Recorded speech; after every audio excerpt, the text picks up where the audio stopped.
ಬೀದರ್ ನಾರಾಯಣಪುರ ಗ್ರಾಮದ ಭೂಗರ್ಭದಲ್ಲಿ ಅಡಗಿದೆಯಾ ಬೃಹತ್ ಇತಿಹಾಸ. ಬೀದರ್ ಜಿಲ್ಲೆ ಬಸವಕಲ್ಯಾಣ ತಾಲೂಕಿನ ನಾರಾಯಣಪುರ ಗ್ರಾಮವು ಪುರಾತನ ಇಲಾಖೆಯ ಗಮನ ಸೆಳೆಯುತ್ತಿದೆ. ಭೂಗರ್ಭದಲ್ಲಿ ಅಡಗಿದೆಯಾ ಬೃಹತ್ ಇತಿಹಾಸ. ಶತಮಾನಗಳ ಹಿಂದಿನ ಶಿವಲಿಂಗ, 5 ತಲೆಯ ನಾಗನ ಮೂರ್ತಿ ಹಾಗೂ ಶಿಲಾ ಶಾಸನಗಳು ಪತ್ತೆಯಾಗಿವೆ. ಇಡೀ ಗ್ರಾಮವೇ ಕುತೂಹಲದ ಕೇಂದ್ರವಾಗಿದೆ. ಬಸವ ಕಲ್ಯಾಣದಲ್ಲಿ ಸಾವಿರಾರು ವರ್ಷದ ಇತಿಹಾಸವಿದೆ. ಶಿವಲಿಂಗ ಹಾಗೂ ನಾಗಸರ್ಪದ ಶಿಲೆಗಳು, ಅಪರೂಪದ 5 ತಲೆ ಹೆಡೆಯ ನಾಗಮೂರ್ತಿ, ಪ್ರಾಚೀನ ಶಿಲಾ ಶಾಸನಗಳು ಪತ್ತೆಯಾಗುತ್ತಿವೆ.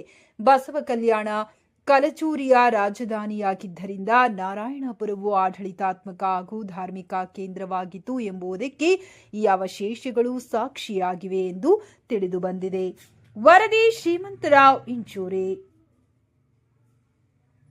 ಈ ಕಡೆ ನಮ್ಮ ಜಾಗ ಇದೆ, ಬರಬೇಡ ಅಂತ ಇದ್ದಾರೆ.